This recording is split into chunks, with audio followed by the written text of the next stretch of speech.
Bonjour, vous écoutez le podcast de Virage. On vous donne des pistes pour aller de l'avant et ça se fait parfois à contre-courant. Si face à un problème, quel qu'il soit, vous vous êtes déjà dit « j'ai tout essayé, rien ne va, je ne sais plus quoi faire », alors vous êtes au bon endroit. Je suis Marina Blanchard, psychologue, formatrice et fondatrice de Virage. Mon école s'inscrit dans la lignée de celle de Palo Alto, c'est-à-dire de la thérapie brève. Et je suis Peggy Van Lierde, chef d'entreprise, journaliste et coach en développement personnel. Ensemble, nous vous proposons des réflexions pour avancer autrement. On va parler du cas de Mathieu. Mathieu nous a contactés parce que ça ne se passe pas forcément toujours bien avec sa compagne, qui fait énormément de reproches. Et finalement, tous ces reproches, il ne sait plus très bien comment les gérer. C'est ça, Mathieu nous explique que en fait, il a l'impression qu'il ne sait plus en fait ce qui est bien et ce qui n'est pas bien, en fait. Parce que, voilà, il a une compagne qui sort peu, et donc quand lui va faire son sport, souvent il boit un verre après, etc. Donc il revient, il se fait... alors, pas engueuler au départ, d'abord il a des reproches, et puis il a un peu tout essayé, il dit je me justifie, j'essaye de me défendre, etc. Mais elle ne comprend pas, alors à un moment donné, ils se disputent, quoi, parce que lui se défend, elle... Ou bien il renonce, et donc il ne boit pas son verre, il revient, mais il un peu frustré, évidemment. Bah oui, c'est ça, déçu, il trouve que c'est pas juste, c'est pas... Ou bien il boit son verre et il sait que, enfin, il se sent mal, il se sent culpabilisé en buvant son verre et c'est un peu gâché. Enfin voilà, et Mathieu se retrouve un peu dans une situation où finalement il sait plus quoi faire en fait.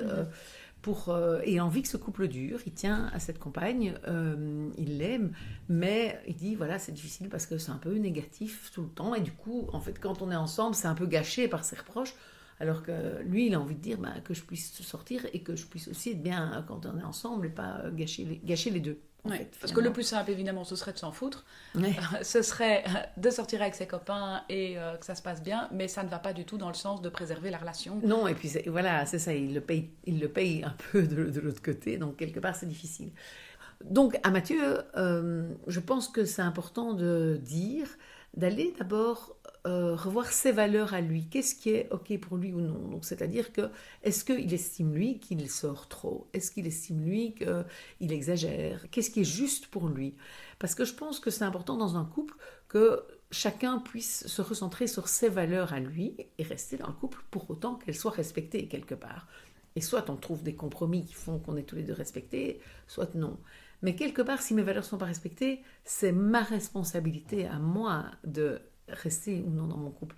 Et donc, par rapport à Mathieu, je pense que c'est important que Mathieu puisse se dire, en fait, en partant de la culpabilité, qui était l'émotion qu'il exprimait comme pas mal, se dire, voilà, est-ce que le fait de sortir, d'aller jouer au tennis et de boire un verre après, est-ce que effectivement je fais quelque chose de mal? Alors si j'estime que je fais pas quelque chose de mal, donc si je me dis non, je trouve que c'est ok, je sors pas avec une nana après, je passe pas la nuit ailleurs, je trouve que j'ai le droit de boire un verre avec mes potes, je rentre chez moi et si je reçois des reproches, je peux dire écoute, voilà, pour moi c'est ok ce que j'ai fait. Alors évidemment, elle va pas trouver ça chouette que je dise ça, et donc je pense qu'à ce moment-là, c'est un peu la question suivante, c'est de se dire pour l'instant, si elle fait des reproches, quel est l'inconvénient pour elle d'en faire? Puisque ça me pèse, quel est son inconvénient pour elle? Et si elle n'en a pas, parce que quand elle fait des reproches, je commence à discuter avec elle, je prends mon temps, ou encore pire, je renonce à mes activités, donc elle a même des avantages à faire des reproches, elle va continuer à en faire. Donc si je veux qu'elle s'arrête, il faut qu'à un moment donné, il y ait un inconvénient. Et donc si j'estime, et c'est vraiment important pour moi, que le reproche n'est pas juste, parce que si le reproche est juste, c'est différent. Donc, soit le reproche, je le confronte à mes valeurs et je me dis non, mais c'est pas juste, je trouve que j'ai le droit de sortir, c'est une fois par semaine que je fais ce tennis. Maintenant, j'ai mes amis qui me proposent, parce que dans le cas de Mathieu, il expliquait, il a une proposition d'aller au ski avec des amis, elle veut pas y aller, et il est en train de se dire je vais renoncer parce que je vais le payer trop cher dans le couple. Or, il se dit en fait, ce serait juste que j'y aille, et donc à un moment donné, c'est vraiment, soit c'est juste, je fais, et je n'ai pas à me justifier. Je dis simplement, voilà, je trouve que c'est ok, que j'ai le droit de faire ça. Soit je trouve que le reproche qu'elle me fait, en fait, elle a raison. Donc je trouve que c'est vrai que c'est pas juste, mon action n'est pas juste. Et donc je m'adapte et j'entends le reproche de mon conjoint. Maintenant, comme on le disait, voilà, ça c'est la première chose. Mais après, si je dis je fais quand même, je vais quand même avoir les reproches. Et donc c'est là qu'il va falloir mettre une conséquence aux reproches. C'est un peu dur de dire ça, mais quelque part c'est que si elle peut continuer à faire des reproches tant qu'elle veut et qu'elle n'en a aucun inconvénient, elle va continuer. Et donc je pense qu'à ce moment-là, c'est important que Mathieu puisse se dire, voilà, au moment où elle commence à faire des reproches, je dis, écoute, tu sais quoi, alors je retourne faire un tour et je reviendrai dans 1 heure, parce que si c'est pour se disputer, moi c'est pas ça que j'ai envie comme couple. Et je pense que c'est comme ça qu'on peut faire grandir notre couple aussi l'un et l'autre. C'est se dire, moi je fais grandir mon couple si je me fais respecter et en même temps je ne laisse pas l'autre pourrir la relation non plus avec les reproches.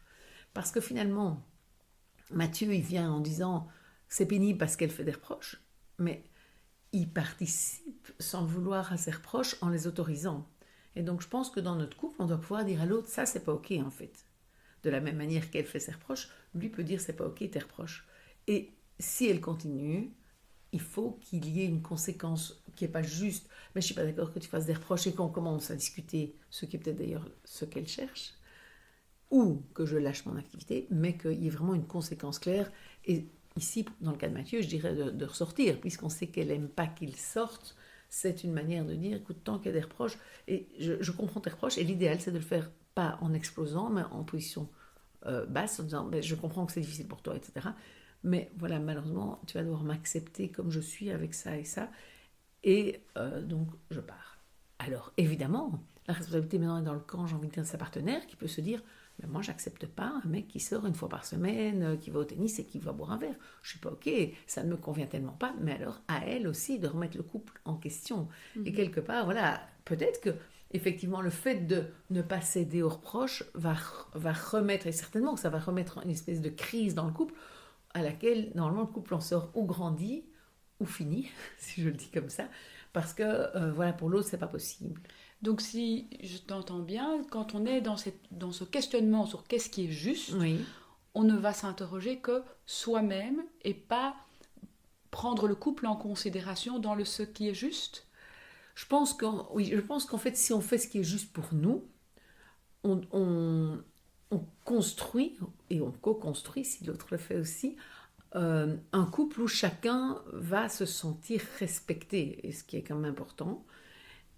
Et si ce que je fais et qui est juste pour moi est tellement de l'ordre du non-respect pour l'autre, alors je pense que c'est aussi la responsabilité de l'autre de se dire, alors, le couple ne peut pas continuer si je n'arrive pas à respecter ce qui est bon et important pour l'autre. Alors, je suis peut-être un peu confrontante, mais si je reprends ton exemple de short ski, oui.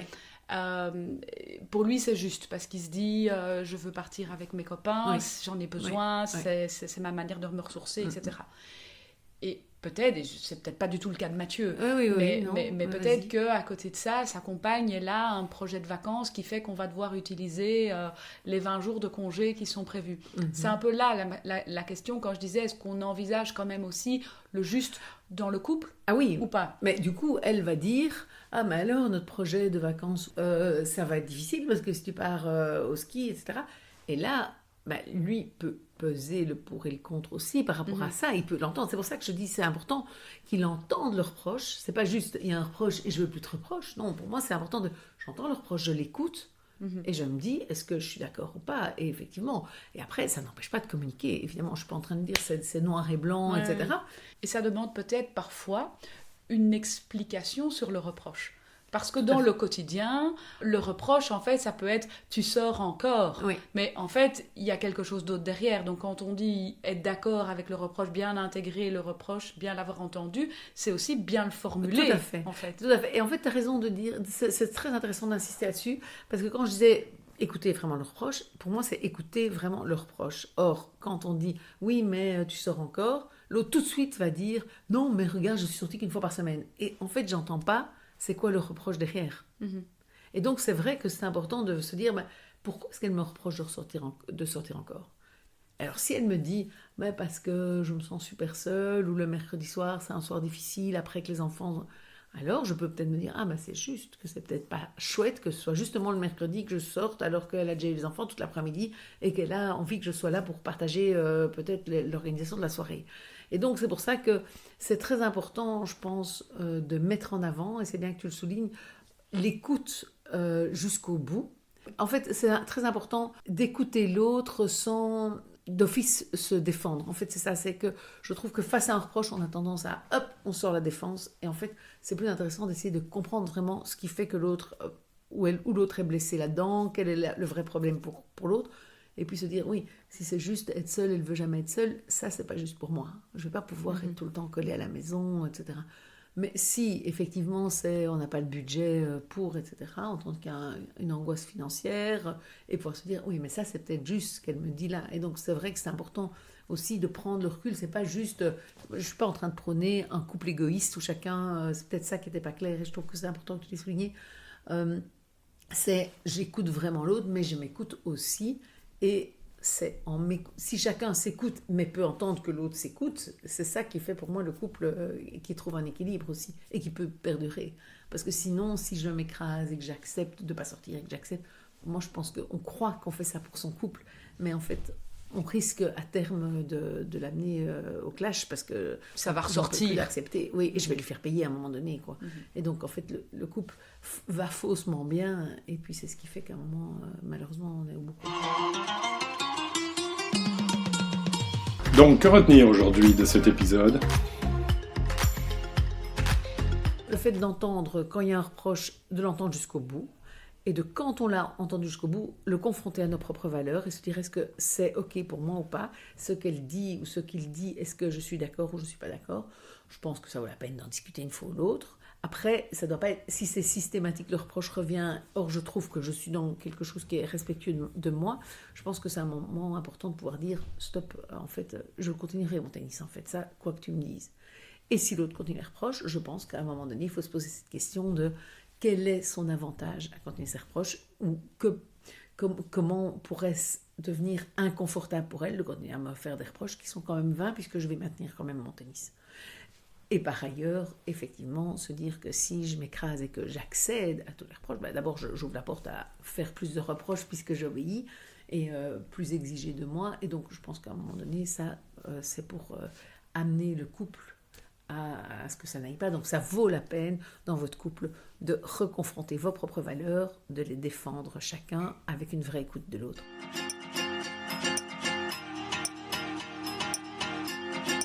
Vous pouvez aussi nous suivre sur Instagram, sur la page Virage Psychologie, et ça vous donne l'occasion de mettre des commentaires et de nous proposer de nouveaux sujets.